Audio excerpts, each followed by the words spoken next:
É claro, né? Quem pensaria em assistir as videoaulas, né? É óbvio que eu não botei aquilo lá para vocês assistirem, né? Eu botei aquilo lá porque eu tava à toa, tinha nada melhor para fazer da vida e pensei, pô, vou passar umas videoaulas maneiras aqui para ninguém olhar depois. E aí, o que vem à cabeça de vocês quando vocês pensam em internet das coisas? Coisinhas conectadas. Hã? Coisinhas, pequenos dispositivos conectados. Aham, vai, elabora um pouco mais. Com funcionalidades bem definidas. Vai lá. Tenta começar do caso mais concreto, ao invés de pensar numa definição abstrata. O que vem à cabeça de vocês quando vocês pensam em internet das coisas? Dá um cenário de alguma coisa que você pensa que caraca, a primeira vez que tanta gente fala que eu não entendo nada. Olha só, vocês combinaram antes, né, de eu chegar aqui, vai. Antes você foi ali beber água, Teatrinho bom, pô. Vai lá, fala uma aplicação, alguma coisa. Casa inteligente. Casa inteligente, tá bom. O que é uma casa inteligente? Uma casa que tem vários dispositivos conectados. Tá, que dispositivos? Tipo, Alexa, sei, uma lâmpada inteligente que toca música. Uma lâmpada toca música, ela nem ilumina nela, só toca música. Na minha época chamava isso de rádio. Tem luz e toca música. Tá bom, mas o que vocês pensam em casa inteligente? É só uma lâmpada que toca música? É isso mesmo? São dispositivos não necessariamente computadores que enviam algum tipo de informação para ser processado posteriormente por alguma direção. Coisa que Tá monitora. legal, dispositivos não necessariamente computadores. Me dá exemplo de um dispositivo e o que é que ele vai fazer e por que ele está interconectado. E por que ele precisa estar interconectado para fazer o que você me diz que ele faz. Por exemplo, uma lâmpada Wi-Fi RGB, ele recebe informações para operar a cor ou ser programado. Tá, recebe informação de onde? É o sensor do mesmo lado, esse olhador. Aí seria um dispositivo que controla ela. Tá, mas se é só uma lâmpada com infravermelho para acender e apagar, isso aí já tinha no ano 2000, que você entra numa sala, você escuta aquele clique, aí às vezes você está mijando no banheiro, a luz apaga, você não sabe cadê o papel higiênico, você fica sem bater na mão dela. Ele recebe. Vocês estão falando, na hora de descrever abstrato, é interconectado, mas interconectado é interconectado com coisas que vocês não me disseram o que é também, né? Se é interconectado, tem que me dizer quais são as outras coisas. E vocês falam que eles estão interconectados e trabalham, mas até agora todo o exemplo que vocês me deram que essas coisas fazem não precisaria estar interconectado com nada. A lâmpada que acende quando eu passo não tem que estar interconectada com porcaria nenhuma. Mas se eu for fazer um controle de temperatura no ambiente, por exemplo, eu preciso manter determinada temperatura, porque se um sensor para saber qual é o... Tá legal, mas continua elaborando o seu cenário então. Aí, no caso, se eu tenho um sensor e eu tenho, sei lá, uma funcionária que ele pode responder a determinados tipos para avaliar ou aumentar a temperatura, daí eu preciso do sensor envia essa resposta para o ar para dizer quando ele precisa aumentar ou quando ele precisa diminuir, para isso eu preciso conectar o Tá. Mas esse sensor está no próprio ar-condicionado, que aparelho de ar-condicionado tem um sensor para saber a temperatura, tanto que você chega lá e bota nele que era 16 graus, e ele sabe chegar a 16, você bota 20, ele sabe chegar a 20. Não, Eu não estou dizendo que tem aqui está, eu estou dizendo que tem ar-condicionado que tem, mas quando você pensa nesse seu cenário de internet das coisas aí, ele está conectado ao... Ele é parte do ar-condicionado? Ah, então não precisa estar conectado com nada, Não, mas- é ele sozinho trabalhando. São dispositivos. Uma câmera de segurança que envia dados sem fio pelo Wi-Fi para o computador. Tá, então você... Mas é uma câmera... Acho que isso aí, assim... Entendi o que você quer dizer, que é uma câmera, o trabalho dela é filmar, mas ela, ao invés de estar gravando nela, ela está gravando em outro lugar, né? Não, seria É um exemplo que não é o melhor para ilustrar, embora esteja correto, afinal de contas, finalmente alguém falou de uma coisa e uma coisa que precisa estar conectada à outra, para um fazer uma parte do trabalho e o outro fazer outra. Mas, tirando o fato de ser Wi-Fi, é muito parecido ao conceito antigo de câmera analógica. A diferença é que eu precisava de um cabo para ligar a minha câmera a um aparelho chamado DVR, que era ele que gravava, né?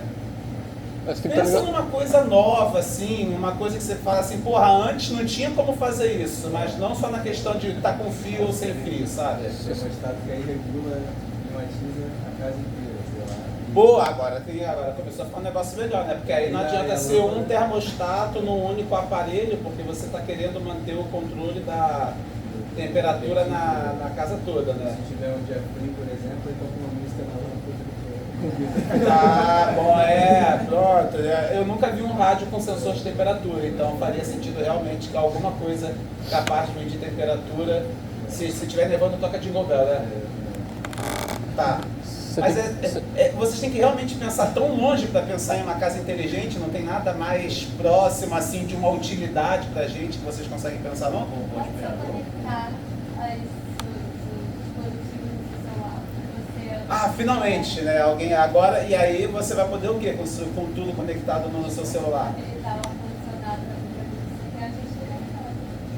Isso, então a solução dela é que ela consiga ligar e desligar o ar-condicionado a partir do celular dela. Isso é uma coisa que era possível antes, de alguma forma, da rua, assim, a não ser que você tivesse uma empregada que você ligasse para ela e falasse, liga o ar-condicionado para mim? Não, né? Bom, é um ótimo exemplo. Você consegue controlar remotamente dispositivos, né? Aí ela falou do ar-condicionado, mas não serve só para ar-condicionado, né? Pensa em outras coisas que você pode sair controlando remotamente pelo celular aí. Fala a música, fala a música, fala. No vídeo, o cara fala sobre a questão de retirada do leite da vaca, porque a indústria utiliza meio que equipamentos eletrônicos e faz meio que monitoramento pela internet, tipo dispositivos que conectam na vaca e o cara tipo, na casa dele consegue controlar tudo isso. Aí, não sei se isso é uma informação. Não entendi, você está falando de vaga? Vaga de Vaca. A vaca, ele de vaga. E a indústria Agropecuária. meio que tá em volta. Tá. Vamos falar disso depois, mas realmente, é um exemplo. Vamos falar das casas inteligentes antes de falar das vacas inteligentes. Tá? Mas a gente chega lá. Tem tipo, eu vi que era tipo uma persiana que era conectada à internet e que ela abria no horário que a luz ia nascer. Aí meio que ela tem essa conexão com a internet para saber o horário que a luz nasce. Porque o horário que o sol nasce depende do momento do dia do ano, né? Tá legal. Pô, isso é muito avançado, né? Por que a pessoa só não coloca um sensor de luminosidade para ver que o sol... Vai que tá nublado no dia, né? Vai ter que... E vai que a previsão do tempo tá dizendo que tá nublado, mas você olha assim, tá aquele solão bonitão lá do lado de fora, né? Mas tá legal.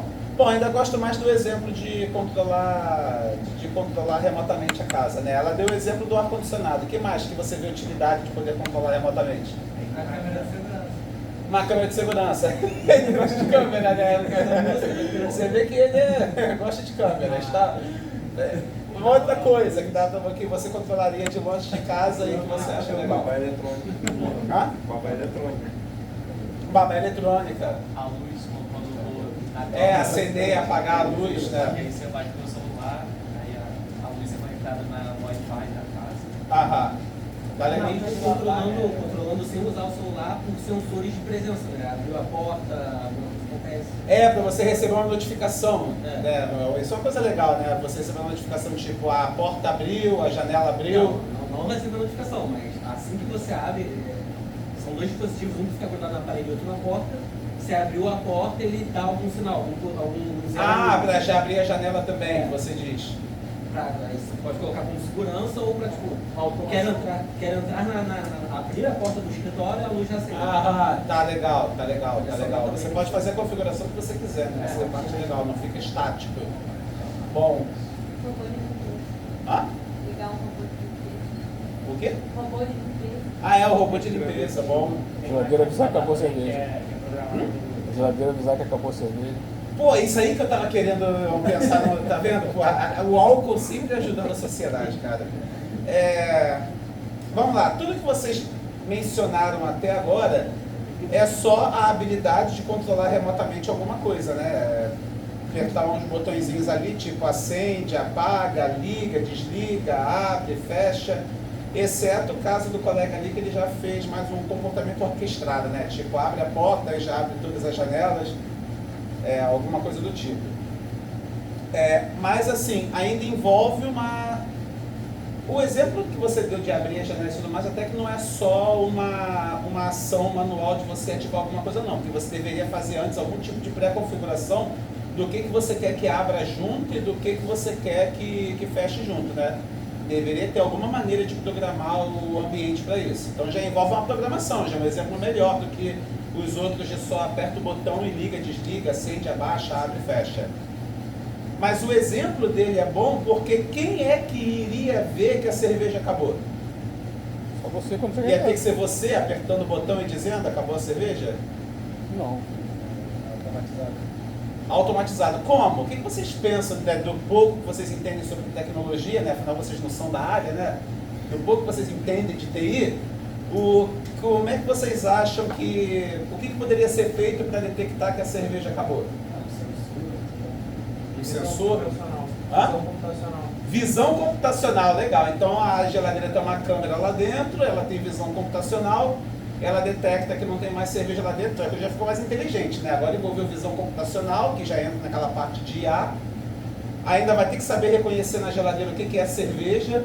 Vai que você só urinou numa garrafinha e guardou para fazer exame no dia seguinte, né? E aí, além dela reconhecer que era, saber reconhecer o que é cerveja, detectar que acabou, quando ela detecta que acabou, ela faz o quê?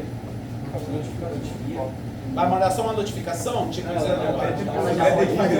ela já pede para o Zé Delivery, vai ter que fazer login lá no Zé Delivery, vai ter que estabelecer a conexão com o sistema de e-commerce, dizer qual é o endereço onde tem que entregar. Agora a coisa começou a ficar inteligente de verdade, né? E completamente automatizada e utilizando tecnologias que só estão disponíveis agora. Hã? Como é que a geladeira vai receber? O receber é complicado, né? Vai chegar em casa só e você que vai ter que ainda pegar aquilo ali e guardar na geladeira. A tecnologia tem que evoluir. Tem que ter um robôzinho Tesla que vai, chega lá, recebe a cerveja e coloca na Mas geladeira. esses robozinhos agora, né? Também que autônomos, assim, ligam o contato, né? Então, falta um que leva a cerveja, né? A cerveja, né? A tecnologia não evoluiu bastante.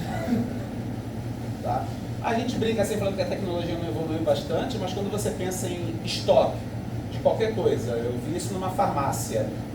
Eu cheguei, fui comprar um remédio, aí tem um robozinho, claro que não é um humanoide, né? Mas é um robô que ele chega lá certinho na prateleira que tem o remédio que eu quero, ele vai, pega o remédio, aí joga lá num buracozinho, o negócio passa por um túnel, cai lá do lado do balcão e é o remédio certinho. Eu vi esse negócio, foi onde, gente? Deixa eu lembrar. Foi Gramado, não, foi Curitiba. Aí eles fazem questão, eles estão tão orgulhosos do sistema automatizado deles que tem uma tela do estoque para você ver o robozinho indo lá, pegando as coisas. Quando eu vi, eu até esqueci que eu estava doente. Aí depois a barriga deu uma pontada de novo, eu tive que correr. Mas já é um robô fazendo um controle de estoque de alguma coisa, né? Não é cerveja dentro de uma geladeira, mas é remédio numa prateleira e já sendo aplicado como uma solução comercial, né? Não é só uma invenção de professor Pardal. Tá bom, essas coisas mais engenhosas, vou chamar de engenhoso porque envolve não só conectividade com a internet, mas envolve comunicação com uma API de um sistema externo, como o caso lá da compra da cerveja.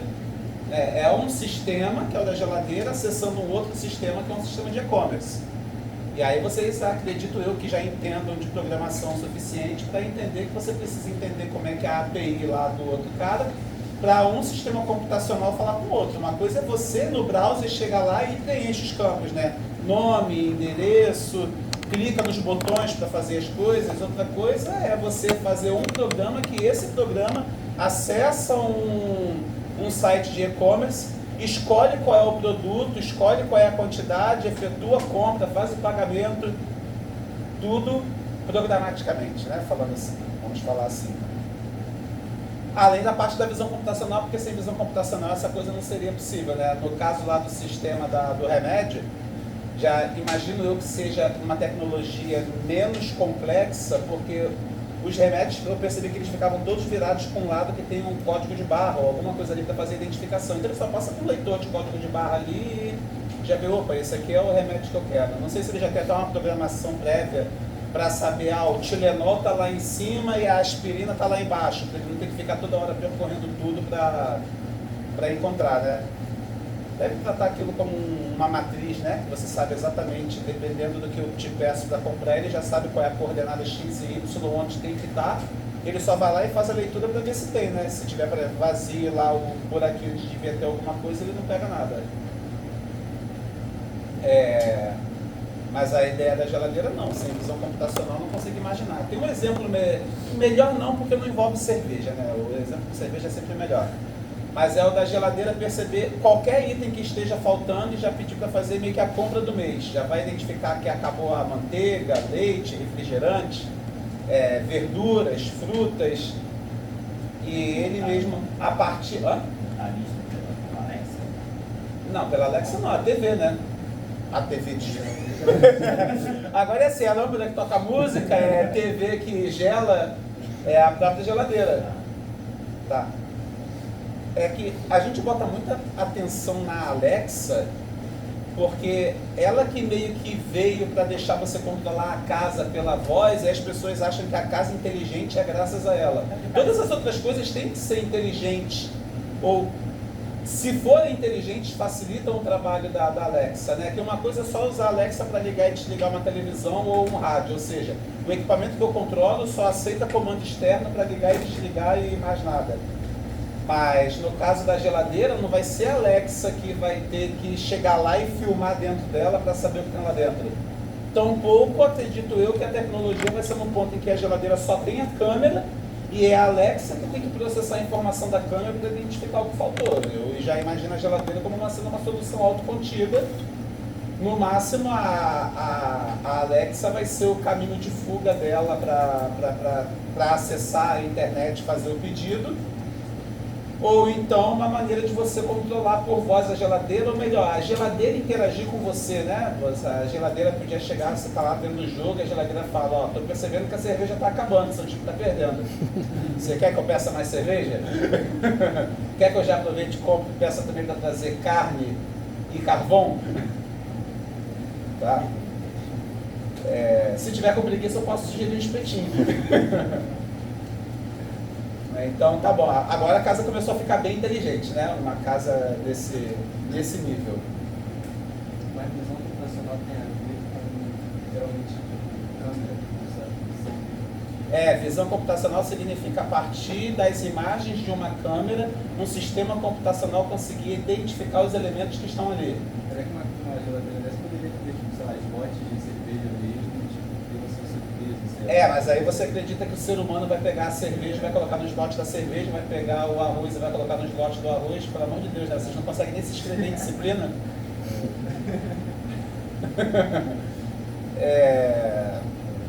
Então, a visão computacional é a coisa que dá mais flexibilidade, não envolve o fator humano ali para cometer algum erro. Imagina, tem um lugar para botar maçã e um para botar ovo. Você bota o ovo no lugar da maçã, bota a maçã no lugar do ovo. Tá? Mas visão computacional significa isso.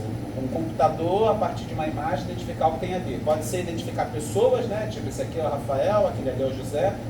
Pode ser identificar que é pessoa e que não é cachorro, por exemplo, gato, outra coisa qualquer.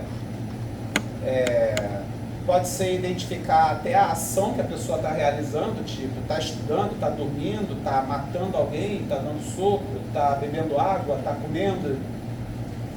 Qualquer solução computacional que a partir de imagens você sabe o que está acontecendo naquela imagem, a gente chama isso de visão computacional. O que a gente faz, né? A gente olha e a gente vê o que está acontecendo.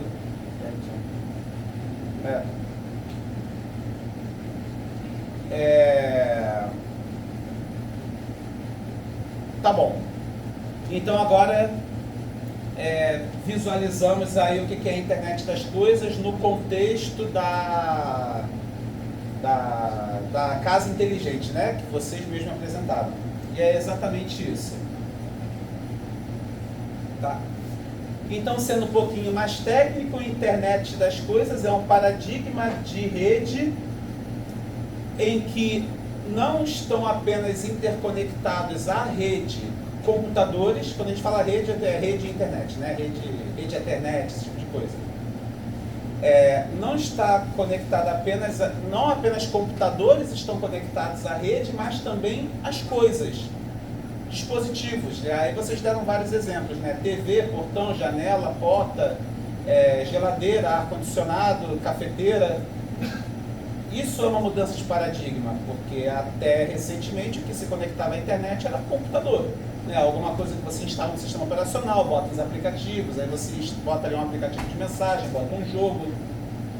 O celular inicialmente foi feito para ligar para as pessoas, né? Não sei se vocês sabem, mas celular ainda serve para isso. Você pode digitar o número da pessoa assim, apertar ligar e ele liga, se você tiver crédito, tem que comprar crédito para isso. Mas ele hoje em dia tem muito mais cara de um computador do que efetivamente de um telefone, porque você instala aplicativo, desinstala, tem sistema operacional, você bota jogo, você bota aplicativo de conversa nele, mas não uma cafeteira. Você não pega uma cafeteira e instala nela um aplicativo, sistema operacional e você usa ela para jogar, para editar vídeo, nada disso, nem um micro-ondas. Uma geladeira eu já não posso nem falar tanto, porque eu já vi geladeiras que tem uma tela nela enorme e você vê vídeo nela, você vê filme, você escuta música e aí o negócio realmente fica com cara de um smartphone, né? Mas pelo menos cafeteira, ar-condicionado, esses outros equipamentos assim, eles continuam sendo feitos para aquilo que eles foram construídos para fazer, né? O ar-condicionado foi feito para gelar, embora hoje em dia ele esquente também, né? Dependendo do modelo. A cafeteira ainda é usada para fazer café, o micro-ondas ainda é utilizado para esquentar as coisas, mas ele ainda assim, hoje em dia, se conecta à internet. E isso é uma coisa que a gente não imaginava fora desse paradigma. Então é uma mudança de paradigma e esse paradigma a gente chama de internet. É o que vem sendo chamado de internet das coisas. Claro que isso causou um boom na quantidade de coisas, na quantidade de dispositivos que se conectam à internet. Que quando era só computador, você imagina que uma casa vai ter o quê? Um computador para cada um. E olha que já tinha que ser uma casa com um pessoal com uma situação financeira bem boa. Mas agora não, o celular já é um item mais pessoal, né? Você pensa que cada um tem o seu. Além de cada um ter o seu celular, ainda deve ter mais ou um computador da família toda ou uns 2, 3. E aí você ainda tem que agora, a televisão tem também conexão com a internet, o ar-condicionado conecta à internet, os outros dispositivos da casa se conectam à internet. Então, uma coisa que começou lá na década de 90 com no máximo 2, 3 IPs por família, mas na maioria dos casos um único IP por família, porque o computador era tão caro, só tinha um na casa toda, né? Não era todo mundo que tinha, quem tinha já era considerado rico. A coisa evoluiu agora para cada casa ter ali. Na minha casa são 2 computadores, 3 aparelhos de celular, um ar-condicionado só até o momento que se conecta à internet. Já são 6. E nem é tanto assim. Sua casa, quantas coisas se conectam à internet lá? Agora sozinho. Aí só computador, celular, mas 3. José? Mais ou menos, nós são 4 pessoas, 4 computadores, 4 celulares. 8. 8. Ar-condicionado? Não, ar-condicionado não, mas tem televisão, 2 televisões. É verdade, eu esqueci da televisão ainda. Televisão são 2 que se conectam à internet. Smart monitor, mais 11, 12. Tem uma Alexa também lá em casa, só que ela só serve para ouvir música. Ela só fala inglês também, ela não entende sertanejo. É quando bota country music e vem uns negócios lá em Texas. legal,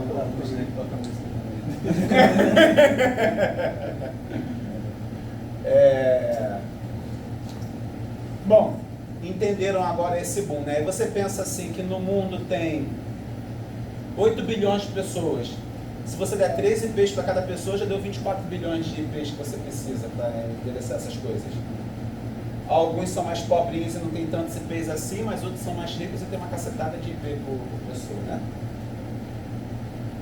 E olha que você falou de 2018, a gente já está em 2025 e eu nem sei se essa expectativa aí de 38 bilhões chegou realmente ou não. Depois eu vejo se saiu outro relatório. Se alguém encontrar números mais atualizados, pode falar também, tá? E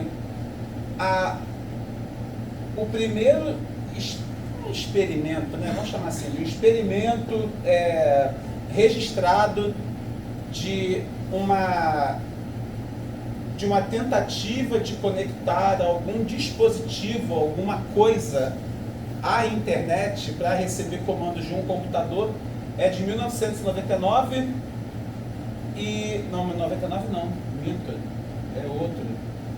Ah, não pode esse aqui não. 99 é a primeira menção de IoT, tá? Eu não coloquei aqui não. Uma cafeteira, né? Foi de 1990, não foi uma cafeteira não, foi uma torradeira. Isso, a torradeira. O cara pegou uma torradeira, conectou ela em rede lá com um computador, e aí do computador ele deu um comando, e aí a torradeira começou a esquentar para fazer a torrada. Por que ele fez isso? Só para mostrar que ele era capaz de fazer. Mas aí foi muito tempo depois, em 1999, que surgiu especificamente esse termo internet das coisas, que foi dito por essa pessoa, Kevin Ashton, e essa é a frase dele, né? Se nós tivéssemos computadores que soubessem tudo sobre todas as coisas ao nosso redor, usando dados que essas coisas forneceriam, né? Nós seríamos capazes de rastrear e contar tudo, reduzir desperdício, perda e reduzir custo também. Nós saberíamos quando as coisas precisam ser trocadas, reparadas, ou fazer um recall, e se elas estão frescas ou se elas apodreceram. Pensando em questão de comida, se ainda está no estado bom, se já apodreceu. Ele pensou nisso quando ele criou a tecnologia RFID, que a gente usa tanto hoje em dia, né? Uma tagzinha que você bota nas coisas e aquilo ali carrega informação sobre as coisas. Aí você usa aquilo ali no carro para você fazer o pagamento lá quando você passa numa onda livre. Você tem RFID em roupa para identificar qual é o tipo daquela roupa, qual é o tipo de lavagem. Aí já tem a máquina de lavar que ela é inteligente, ela já consegue identificar pela roupa qual é o tipo de lavagem que tem que botar para ela. Mas o que a gente consegue pensar? Os cartões de aproximar é NFC? Sim, mas NFC é uma coisa construída em cima do RFID também. Tem a questão das carnes, que país de primeiro mundo tem aquela preocupação se aquele animal foi criado em condições de vida dignas e qual era o consumo de água que havia sido gasto para criar aquele animal, para você não ter um grande desperdício de água, se a região onde aquele animal foi criado foi uma área de desmatamento, se aquilo ali era uma área registrada. E eles colocam RFID lá nas carnes, que quando você compra, você vê, aí ali tem toda a informação, aí ali fala tudo, olha, isso aqui essa carne veio da vaca Astrogilda, a Astrogilda nasceu em 2022, e isso aqui era o que ela comia, né? Você pode trazer diversas informações sobre aquele produto que você está adquirindo, que é o que ele fala sobre conseguir rastrear e ter informações sobre todas as coisas.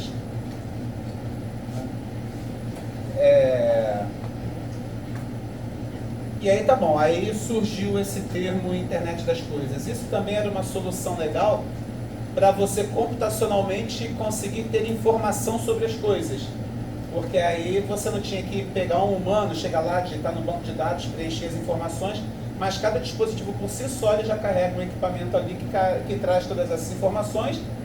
E qual é a grande maravilha dessa tecnologia RFID, que vocês já devem saber, né? Você não sente bateria para alimentar isso. Você só pega e encosta lá num aparelho e as informações ficam disponíveis. Depois, mais pra frente na aula, a gente explica um pouquinho como é que funciona. Mas quando alguém pensava nesse tipo de tecnologia há muito tempo, a preocupação era, tá, eu vou fazer o quê? Vou ter que botar... Já tinha bateria em relógio, né? Agora eu vou ter que ter bateria na cueca, na camisa, no saco de arroz, feijão, no pacote de biscoito, tudo vai ter que ter bateria. E aí o RFID foi a grande solução para isso. Todo mundo aqui já tinha ouvido falar em RFID alguma vez na vida, né? No mínimo NFC. Pagar por contato, por celular, esse tipo de coisa. Tá. Aí foram surgindo outras definições, né? Porque a definição do Kevin Ashton, ele só fala sobre você conseguir computacionalmente obter informação sobre as coisas. Mas não tem mais nada aqui além do obter informação. Tanto que ele diz que a informação vai ser usada para saber se precisa ser trocado, se precisa ser reparado, se precisa ser substituído, se está em bom estado de conservação ou não. Mas é só sobre obter informação sobre as coisas. Aí temos uma outra definição aqui que bom, Internet das Coisas é composto sobre duas palavras, né, o conceito de duas palavras principais, que é Internet e coisa. Internet é a World Wide Network, né, é a World Wide Web, que utiliza protocolo de comunicação TCP/IP, enquanto coisa pode ser qualquer objeto. Boné, roupa, ar-condicionado, cafeteira, esse tipo de coisa. E aí ele define a internet das coisas como sendo simplesmente essas coisas se conectando à internet como a gente já conhece. Mas só o fato de estar conectado à internet, nada mais. E aí vai bem no exemplo das primeiras, vai bem na linha dos primeiros exemplos que vocês apresentaram, que é tipo, pega o ar-condicionado e conecta na internet, pega a lâmpada e conecta na internet, pega a TV e conecta na internet, para quê? Não está muito bem definido ainda. O melhor exemplo que vocês deram foi usa o celular e controla remotamente, mas é mais sobre só deixar as coisas conectadas à internet.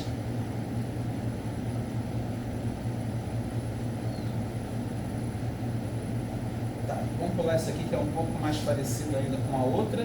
Ah não, né não. Coisas têm identidades e personalidades virtuais em espaços inteligentes com interfaces inteligentes. Então essa definição que eu acho legal por causa disso, que essa definição é a primeira que começa a acrescentar a definição de internet das coisas, a noção de inteligência, né? Que aqui quem foi o primeiro a colocar a noção de inteligência na internet das coisas foi o José com o exemplo da cerveja. Estar conectado a qualquer momento, de qualquer lugar, com qualquer coisa, com qualquer um, tudo bem. E viabilizar serviços avançados, né? Eu considero, por exemplo, a ideia de a geladeira pedir cerveja sozinha, ela aparecer lá em casa antes de acabar, um serviço social muito importante e avançado. E aí ele define essas três dimensões, né? Que é em qualquer coisa, em qualquer lugar, a qualquer momento.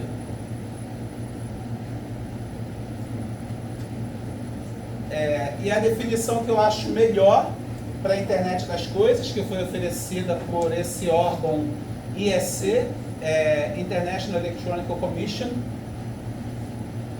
é que a internet das coisas ela é uma infraestrutura, ela é infraestrutura porque envolve cabos, envolve roteador, envolve computador, envolve energia elétrica para alimentar essas coisas, né? Então ela é uma infraestrutura de objetos, pessoas, sistemas e informações interconectadas.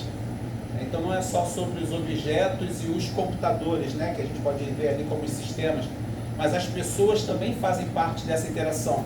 E não é a pessoa a partir de um computador. Quando você interage com um sistema totalmente inteligente, você não tem que necessariamente ir lá no computador e digitar que você quer fazer alguma coisa, mas o sistema ele já vai reagindo à sua presença automaticamente. Além de informações, todos interconectados com serviços inteligentes. A questão da visão computacional é um exemplo de um serviço inteligente que pode ser oferecido. Para permitir o processamento dessa informação, então a gente volta novamente a essa primeira definição aqui, onde as coisas têm informação e essas informações sobre as coisas ficam disponíveis. A gente tem as pessoas e sistemas computacionais, temos a inteligência, e a gente processa toda essa informação utilizando esses serviços inteligentes. E a última coisa que fica faltando em todos os outros é reagir. A internet das coisas não pode ser passiva só no sentido de obter dado das coisas e processar e obter alguma informação, mas ela tem que reagir. O que é um exemplo de reação? Vocês mesmos deram. Abrir janela, fechar janela, ligar ar-condicionado, desligar ar-condicionado. Isso é um exemplo de reação, né? É agir sobre o sistema, agir sobre o meio físico. Um exemplo de reação pode ser um relógio inteligente que provavelmente pegue a pulsação do senhor, por exemplo, se ele passa a transformação, já liga automaticamente para a emergência. Isso é um exemplo de uma reação. Eu não vou dizer tanto o chamar a emergência, mas o fato da emergência chegar lá, né? Imagina se for uma ambulância inteligente, que ainda chega lá. Sem ninguém ter que dirigir, né? Mas isso é um exemplo de uma reação. Porque não foi necessária uma intervenção humana para fazer o chamado. Né? Não é como se o celular, o relógio só bipasse indicando que você está com algum problema e aí você tivesse que ter o trabalho de pegar um telefone e ligar para chamar a assistência. Muitos carros já têm essa tecnologia, né? Se você bate, se ele detecta que houve uma colisão, um acidente grave, ele já liga automaticamente o serviço de emergência, passando a localização de onde você está. O próprio celular mesmo, dependendo da pancada que você tem nele, alguns já tem essa tecnologia de ligar.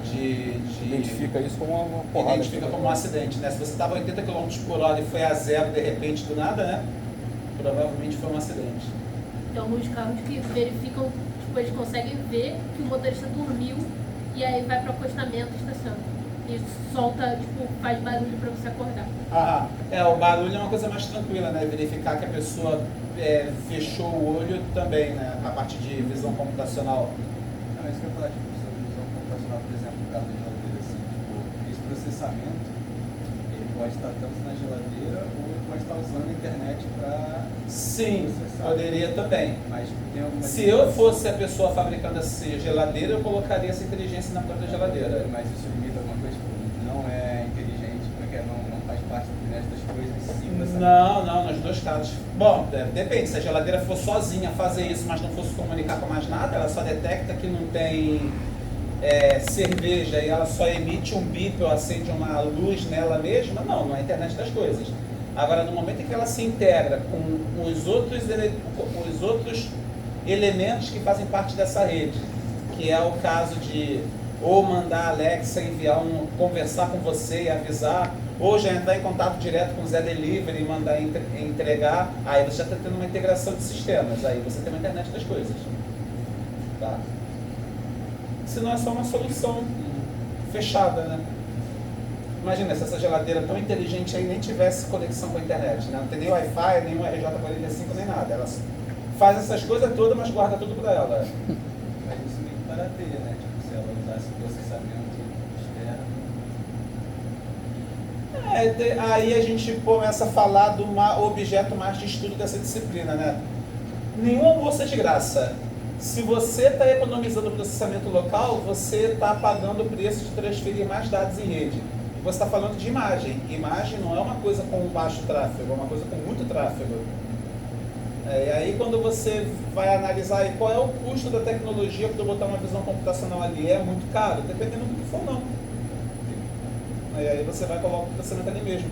Ou você pode pensar numa coisa mais integrada, do tipo, ela faz alguns processamentos mais básicos, mas o processamento mais avançado ela despeja na nuvem.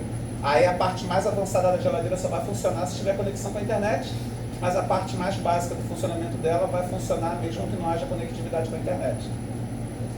Tá? E é isso, né? É sobre isso que é sistemas distribuídos. E é a área de estudo de internet das coisas. Como você fazer a integração entre, a gente chama de processamento na borda e processamento na nuvem. Aquilo que você consegue processar localmente dentro das proximidades do ambiente onde aquele objeto se encontra e aquilo que tem que ser despejado para um lugar com a maior disponibilidade de poder computacional.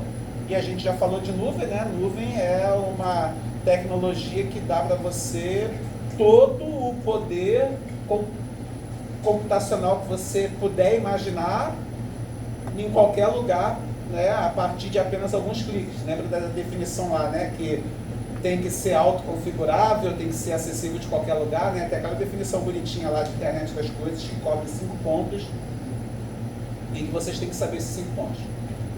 Tá? Não eu já sei, eu consulto o livro, porque eu quero saber, mas vocês têm que saber. Ou anotar em algum lugar para quando eu cobrar na prova vocês copiarem e acertarem, tá? As duas opções servem.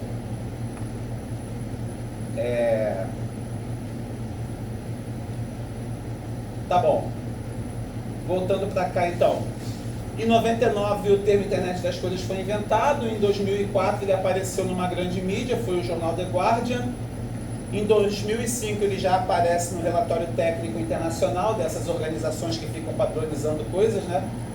E em 2008 surge a primeira conferência, foi uma conferência europeia com o nome Internet das Coisas. E daí em diante foi um boom, né? E aí todo mundo começou a botar a Internet das Coisas em tudo, inclusive para coisas que nem necessariamente eram a Internet das Coisas. Mas lembre-se, embora tudo comece desse conceito de você ter um paradigma em que não apenas computadores, mas também objetos estejam conectados em rede, né? Não vou falar internet, vou falar em rede, porque a internet é uma rede também. Quando a gente pensa na área de pesquisa em internet das coisas, é muito mais do que só pegar e conectar a internet. É pegar, conectar a internet, toda aquela gama de serviços inteligentes e a capacidade desse sistema também conseguir agir sobre o ambiente. E não só conectar para obter informação e nada mais. E aí, para diferenciar uma coisa da outra, existe um termo chamado machine to machine. Machine to machine é um termo antigo, remete à década de 70 e é o que a gente conhece hoje em dia como engenharia de automação.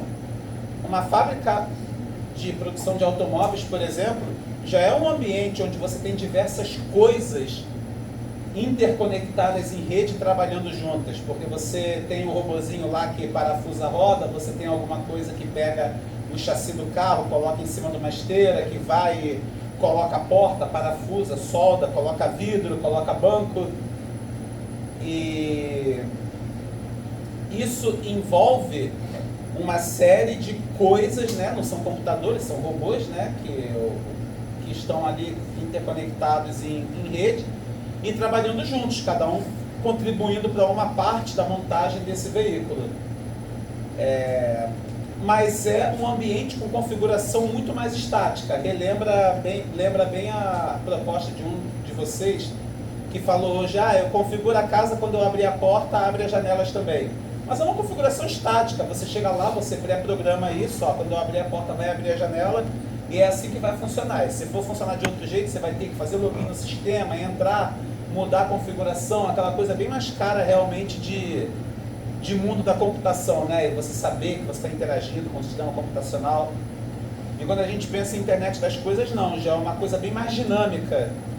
Até um ambiente que aprende com seu próprio comportamento o que é que tem que ser feito. A casa poderia automaticamente identificar que sempre que sai o sol e está fresco lá fora, você abre a janela e a porta, né? Eu, por exemplo, faço isso. Acredito que vocês façam também, porque vocês querem refrescar a casa, tirar o cheiro de mofo, aquela coisa. E aí, com base nos dados que são obtidos do seu uso da casa e do processamento que esses serviços inteligentes oferecem, ele percebe, o próprio sistema percebe, né, utilizando o reconhecimento de padrão. Pô, hoje parece ser um dia que esse cara quer abrir a porta e as janelas, mas para não sair já abrindo sem pedir permissão, poderia interagir com você dessa forma. É igual o Ravi lá do Homem de Ferro, né? Está um dia bonito hoje, Senhor. Você gostaria que eu abrisse as portas e as janelas para refrescar o ambiente? Aí você fala que sim, aí vai, toma as ações e faz. Inclusive o Homem de Ferro é um exemplo bom, né? Para identificar, para exemplificar como é que essa casa inteligente poderia agir com a gente sem ficar tomando decisões arbitrárias sozinhos e fazendo sem a gente querer que a coisa seja feita, né?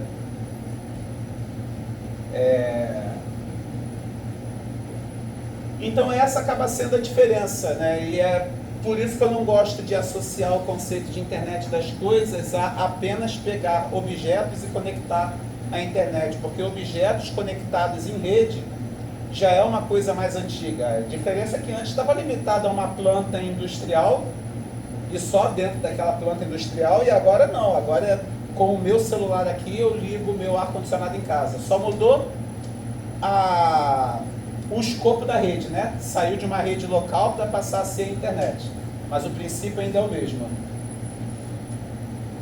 E a internet das coisas não, já é uma coisa bem mais avançada do que só pegar e conectar a internet.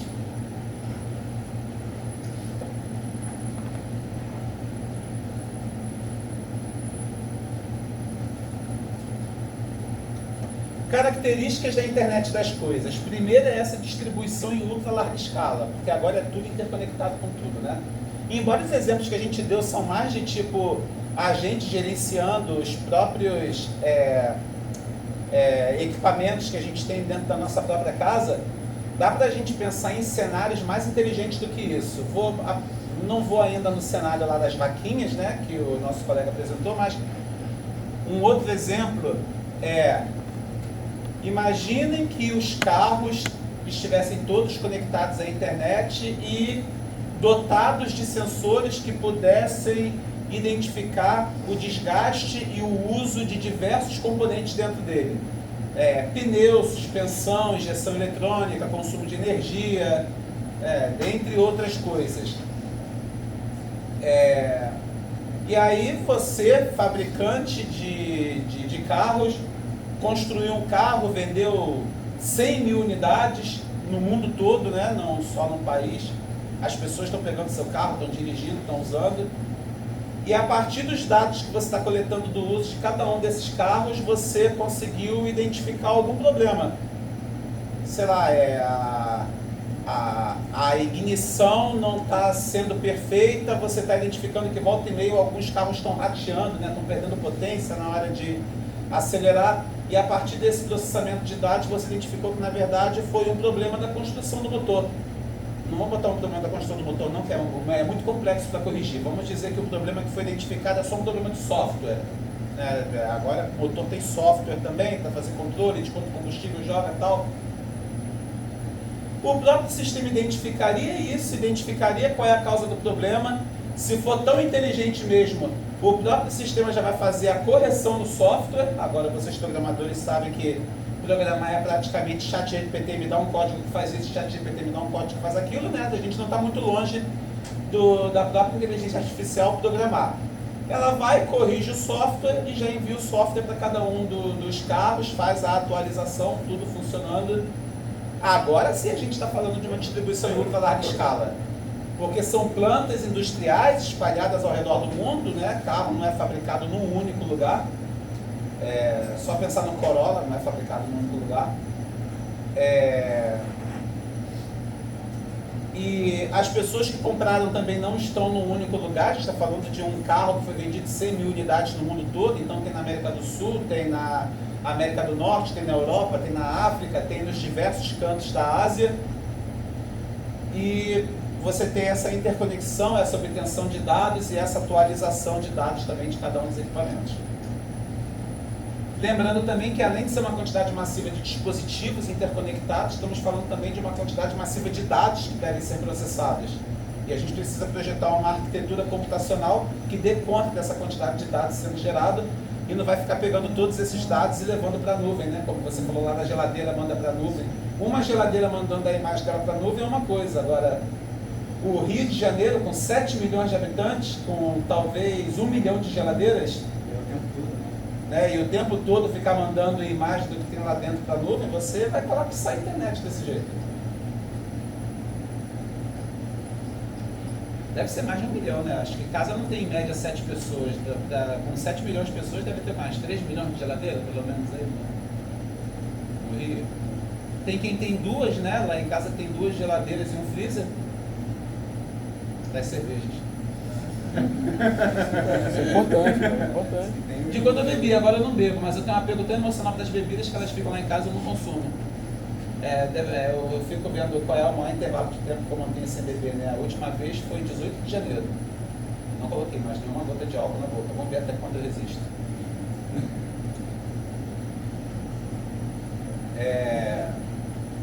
Vamos lá. Oi? Alguém quer perguntar alguma coisa? Não? Interação implícita. O usuário é alheio ao fato de estar fornecendo entrada para esse sistema e esse sistema está presente em todos os ambientes e atividades humanas. Não é, como eu falei, não é você que tem que sair, logar no sistema e digitar as informações, como o caso lá, tipo, quando eu abrir essa porta eu quero que essa janelas sejam abertas. Mas você está o tempo todo fornecendo informações para o ambiente sem estar ciente de que você está efetivamente alimentando o sistema.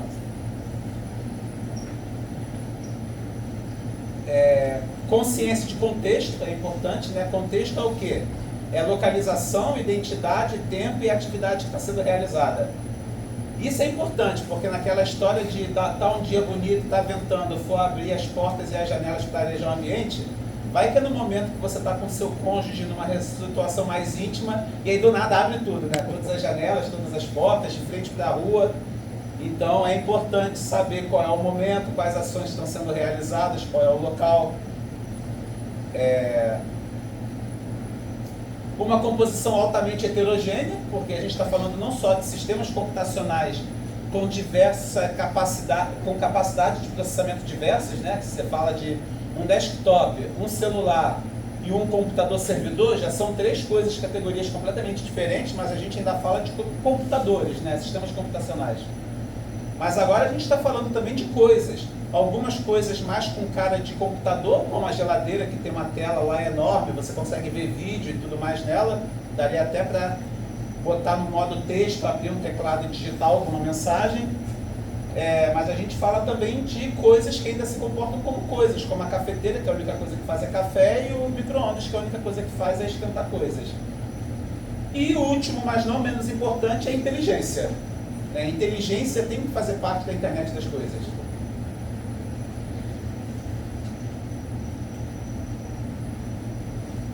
E por que só agora, né? Se o conceito de conectar uma coisa em rede é tão velho quanto anos 90, que foi o cara lá que do computador mandou uma mensagem para ligar uma torradeira, por que só agora que a gente... Agora sim, né? Vamos falar aí, há uns 5 anos, né? Talvez 10 anos no máximo. É que aqui no Brasil tudo leva mais tempo para chegar. Mas quando eu fui para a Coreia em 2014, eu já fui para um hotel que nem era um hotel caro, tá? Era um hotel 3 estrelas, daqueles que fica do lado de rodoviária, aeroporto, só para você dormir rapidinho. E tinha um controle remoto.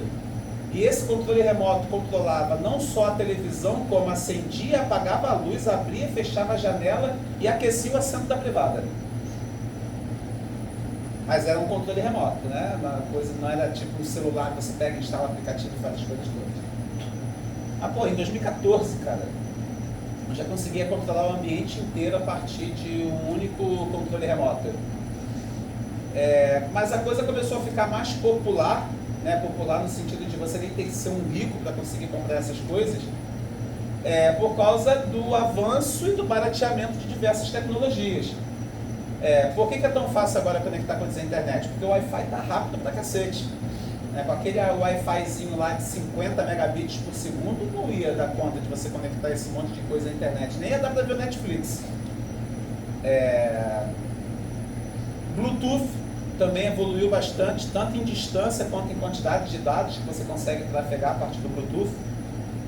Aí você pega a computação em nuvem, que é algo também recente, mas que permite você realizar, executar aplicações que requerem grande capacidade de processamento em qualquer lugar, de qualquer lugar. Velocidade de conexão com a internet. Não muito tempo atrás, muito tempo atrás comparado com vocês, né? Quem tem menos que 25 anos aqui? Ou seja, né? Vocês nem eram nascidos ainda. Mas nos anos 2000, quando eu entrei aqui para a graduação, eu queria baixar música na internet.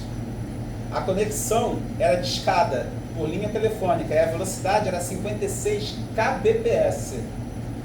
Para eu baixar uma música de 3 megas, eu perdia 2 horas. Aí eu esperava dar meia-noite, porque de madrugada era mais barato para acessar a internet, pagava 3 centavos, você usava de meia-noite até 6 da manhã. A cada noite eu baixava 3 músicas. Então, em 25 anos, vocês veem o quanto que a coisa mudou. É um avanço muito grande.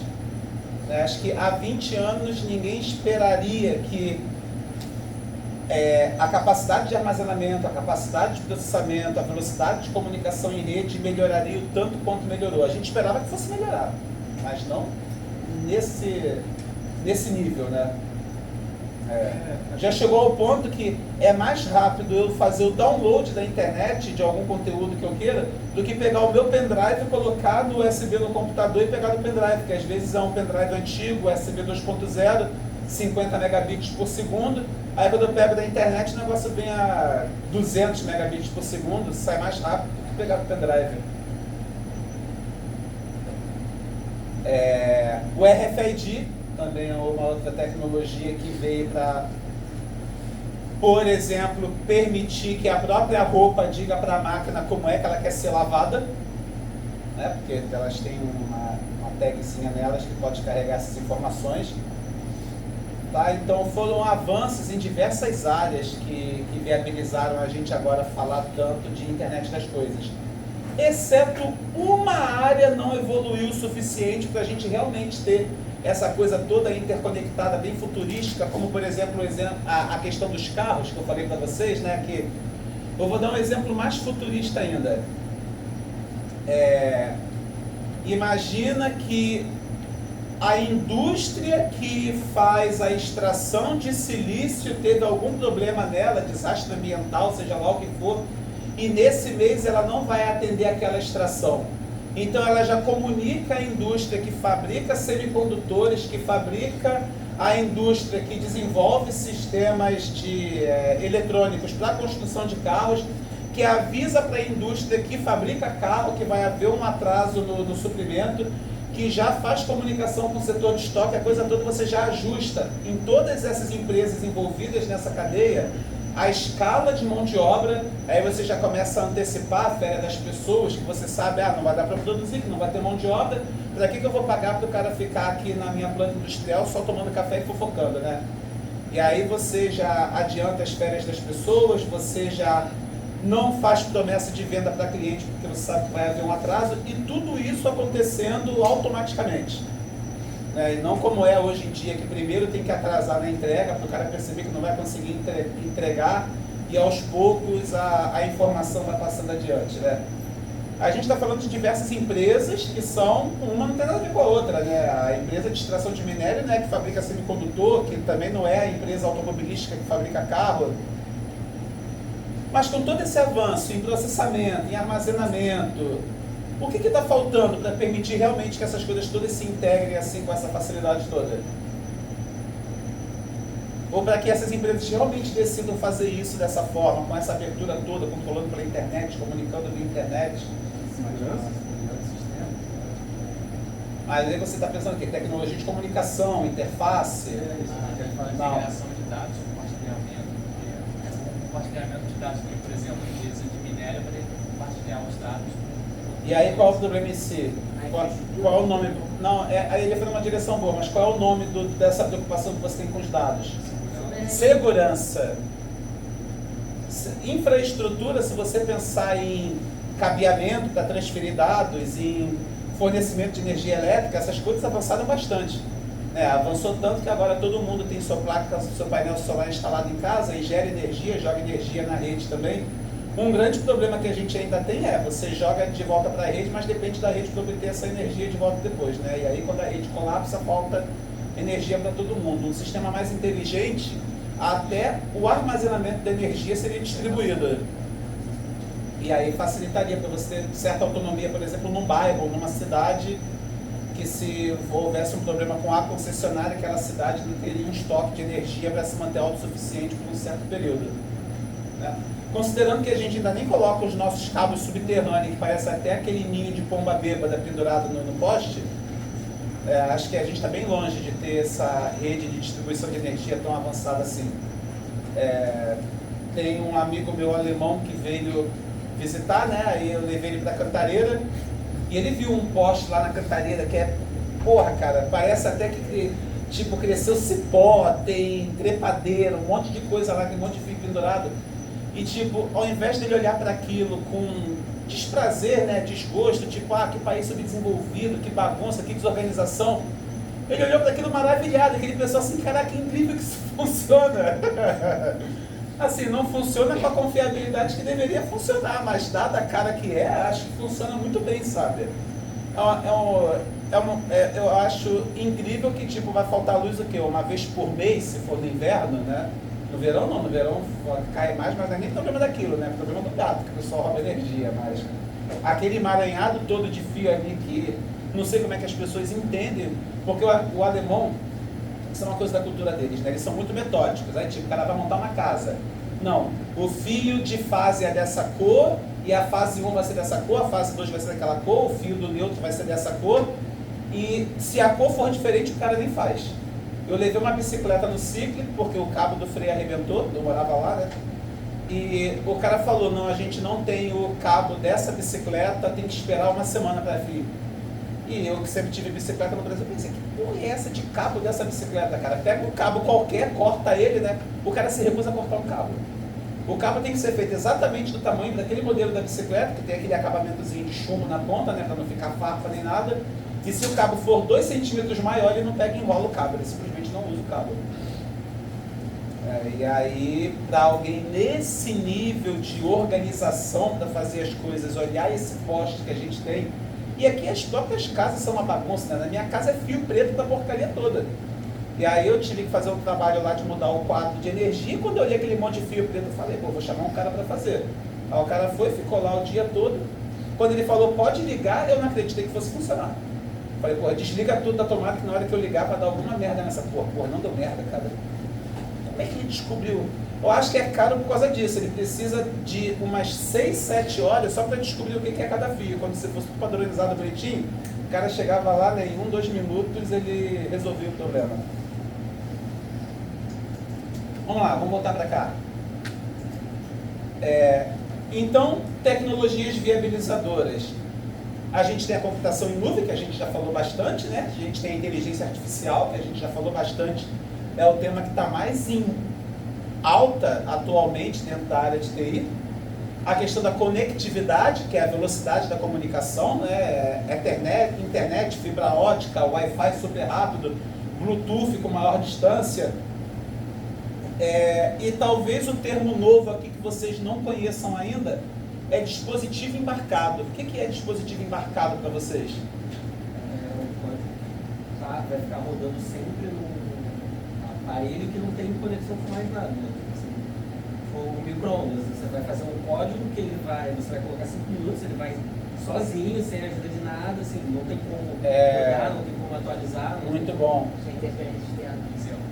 Então, hoje em dia eles têm interferência externa porque eles se conectam à internet e eles continuam considerados embarcados, né? O micro-ondas que se conecta à internet, você consegue ligar e desligar pelo celular ou o próprio ar-condicionado, eles são sistemas embarcados com conectividade.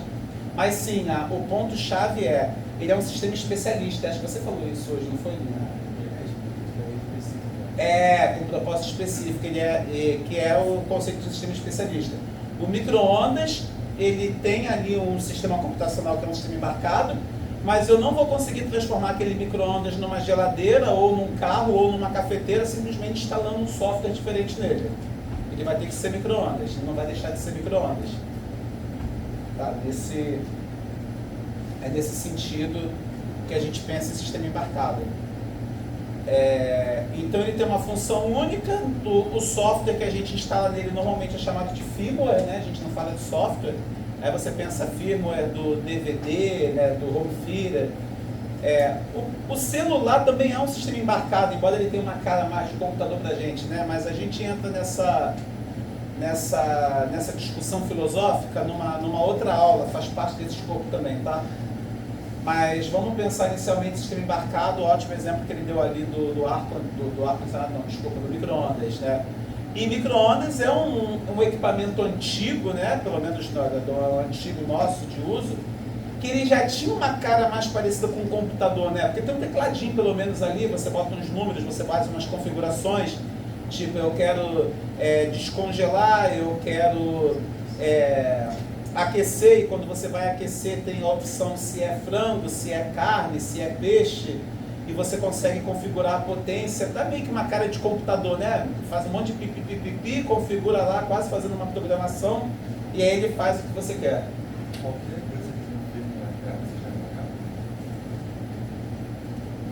Eu tenho medo de falar isso e algum dia não ser, mas hoje em dia toda vez que você fala firmware, né, firmware está sempre no conceito de sistema embarcado. Me diz alguma coisa que você pensou que é firmware e que você achou estranho para ser considerado sistema embarcado? Não parece nada estranho, mas assim, coisa de campanha por exemplo, sei lá, de alguém. Sistema embarcado. Claro. Sistema embarcado também. Professor, e um Kindle? É um sistema embarcado? Sim, é um sistema embarcado também. Até isso aqui né? Qual é assim, vamos falar agora do nosso ponto de vista como desenvolvedores.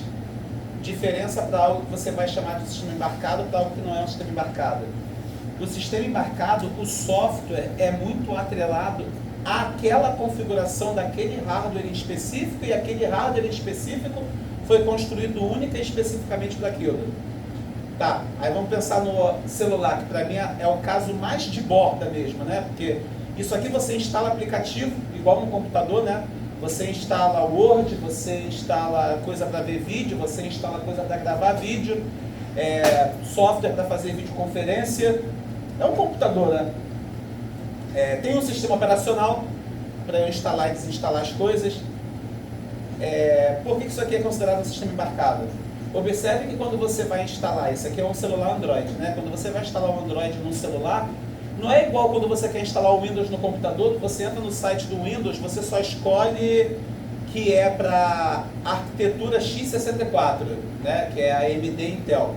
E você instala em qualquer computador, não importa se é Asus, não importa se é Dell, não importa se é LG, se é Samsung.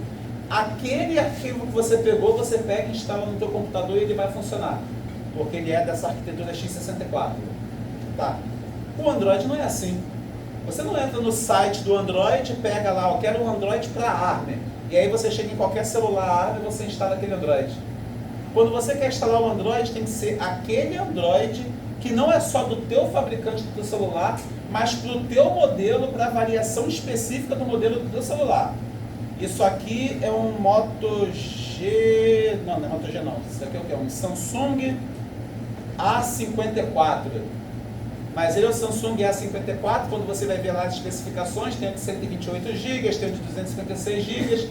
RAM é sempre a mesma coisa entre todos eles, né? É só mais o tamanho do armazenamento que muda. E eles botam algum nomezinho no final, né?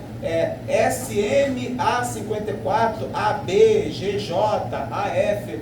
Se eu entrar no site da Samsung para pegar o arquivo do Android para fazer uma instalação aqui nova do zero, eu tenho que achar exatamente o modelo desse. Se esse aqui for o A54AB e eu pegar o FJ, dá merda.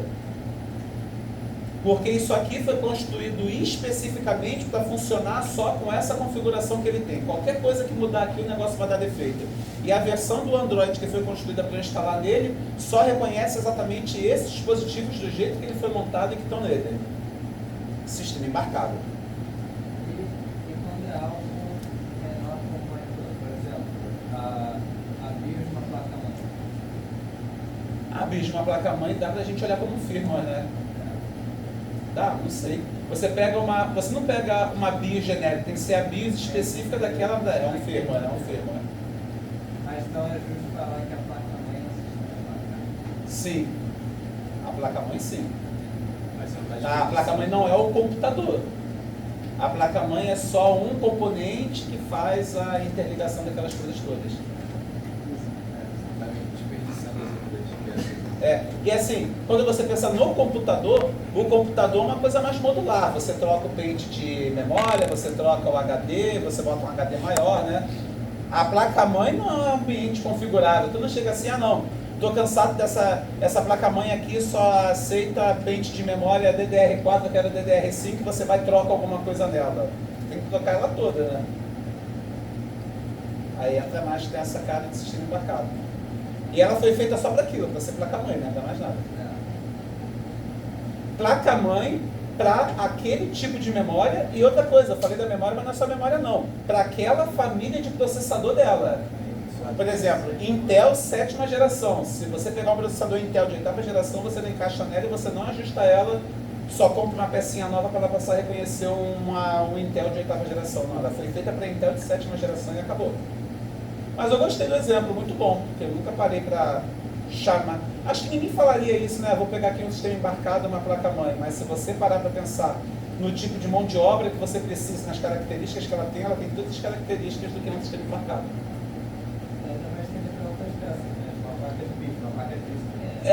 E o exemplo que ele deu também do fone de ouvido e do controle do videogame. A placa de vídeo é interessante porque ela tem o chip, né, de processamento gráfico, ainda tem a memória, tem o controle da memória, tem muita coisa ali. Isso, mas também não é configurável, daquele jeito que você comprou, né, e acabou. Tem agora projetos para construir um celular modular, né, que você possa trocar armazenamento, memória, Mas não sei até que ponto isso está indo, tá evoluindo. Mas acredito que a única coisa que você mudaria também seria expansão de memória RAM e armazenamento interno, né? Não consigo imaginar que você vai trocar o processador, né? Ah, quero tirar esse processador e colocar um mais potente, que é a limitação para você fazer isso, é grande. E você também não vai conseguir trocar o módulo de conexão Wi-Fi, por exemplo. Ao contrário do computador. Laptop não, né? Mas o computador, isso aí já é um componente externo que você compra. Ah? De laptop? Não, a placa de rede dá, né? Ela é modular. É o celular que não tem essa possibilidade.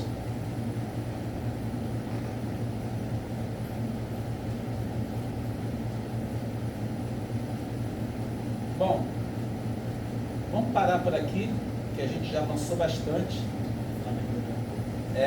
Não, deixa eu finalizar eu vou finalizar essa parte aqui, porque faltam só 2 slides para a gente já começar das aplicações da próxima aula. Antigamente, havia uma distinção muito grande do que era tecnologia da informação e o que era tecnologia operacional. Vamos contextualizar com um exemplo. O que era tecnologia da informação? Computador, o cara do TI. Tem computador, tem impressora, tem um sistema de banco de dados, você digita, armazena coisas. Banco, TI. E-commerce, TI. O sistema de controle de estoque da tua empresa, TI. E o que a gente pensava como tecnologia operacional? A parte da engenharia. Uma planta industrial para você construir carro, para você fazer controle de processo químico, indústria alimentícia. Tudo que tinha cara de trabalha com isso quem tem CREA, tecnologia operacional. Tudo que tem cara de um nerd que mexe com computador, TI. E o que a IoT fez? Ela confluiu os dois mundos. Ela integrou a parte da TI, a parte da tecnologia da informação, com a parte da engenharia, com a parte da construção, com a parte da planta industrial. São os exemplos dos carros, essas coisas que eu já apresentei para vocês. Tá? Então, processo fabril de construção, tudo isso interconectado com sistemas de informação, com acesso à internet. Tá? Então, esses 2 pontos são importantes entender: tecnologia operacional e tecnologia da informação. Tá? Que em inglês é Operation Technology e Information Technology, né? Então você só troca, em vez de ter O e TI, fica O, T e IT. É importante entender esses 2 termos, porque eram mundos completamente distintos e que agora os 2 mundos começam a convergir. Aí eu vejo muito engenheiro querendo aprender computação, querendo fazer mestrado em computação, porque cada vez mais nas plantas industriais estão presentes sistemas computacionais. Aí os sensores que eram analógicos, agora os sensores são digitais, os sensores são programáveis. Aí você pega uma plataforma de óleo, de extração de óleo petrolífera, e a comunicação entre alguns sensores nela é com rede Wi-Fi. E, para o cara que é raiz dessa coisa, que já está com 55, 60 anos, que trabalha naquilo desde a década de 80, 90, e ele vê alguém botando um negócio Wi-Fi ali, o cara quase infarta. Ele fala: não, esse negócio não vai dar certo. Não aceito. E aí tem uns exemplos também que o pessoal dá que, dependendo do que aconteça numa plataforma dessa, para você pegar um helicóptero, mandar para lá para resolver, é um custo danado. Então os caras começam a usar uns robozinhos para resolver os problemas. Já começa a pensar em drone para voar e ir sozinho, ao invés de ter que pegar um helicóptero pilotado por um ser humano e ir até lá. Que não é só o helicóptero e o combustível que é caro, né? Mas até se você ser piloto dessas coisas, ninguém ganha pouco, né? Piloto de avião, piloto de helicóptero. Então tudo isso entra no agregado do custo. E, bom, essa é a principal mensagem aqui. E o principal desafio de todos é a segurança. Claro que interoperabilidade, lidar com a heterogeneidade e a escalabilidade são, mas a gente já lida bem com escalabilidade, a gente já lida bem com heterogeneidade. Não é essa heterogeneidade do sentido de várias organizações interagindo entre si, né? Mas a gente já lida com heterogeneidade com equipamentos de diversos fabricantes que trabalham juntos, tipo o celular, o fabricante do sistema automotivo do carro e a empresa que construiu o carro. São 3 coisas completamente diferentes. E na sua casa, O roteador é de um fabricante, a TV é de outro fabricante, o provedor de internet também não tem nada a ver com esses equipamentos que você adquiriu, e ainda assim tudo consegue funcionar de forma integrada. Isso é mais crítico às interfaces padronizadas? Exato, e o grande problema é com padronizar as interfaces. Há não muito tempo, talvez isso aí, acho que todo mundo aqui viveu para ver,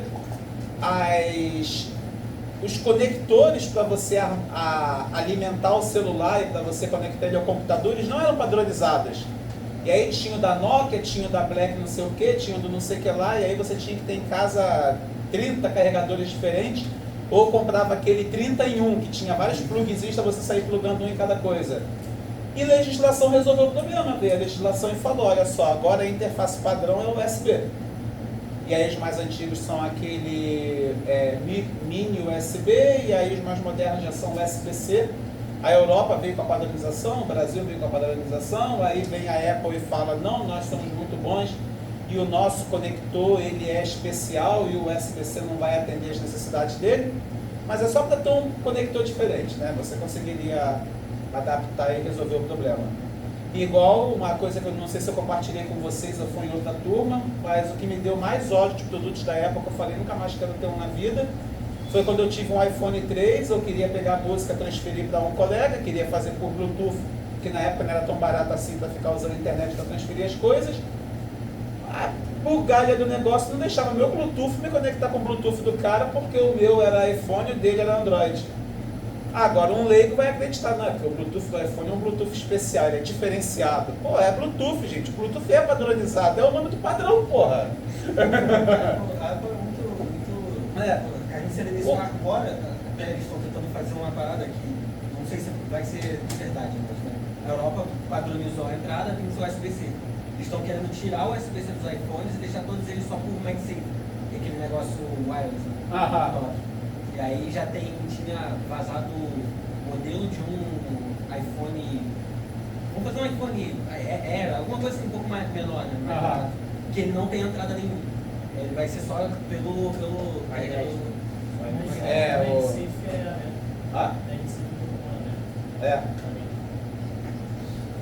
Bom, aí eu tomei ódio, porque eu via ali no Bluetooth, eu vi, não é um problema de tecnológico, que porque o deles é melhor não interage com o outro. Aquilo ali era simplesmente uma vontade deliberada de não permitir a comunicação, tanto que como que eu permitia a comunicação? Eu chegava, craqueava o meu iPhone, e aí quando eu craqueava ele dava.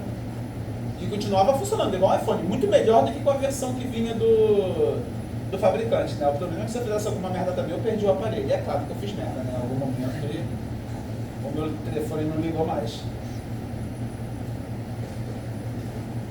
Tá bom, era só isso que faltava falar.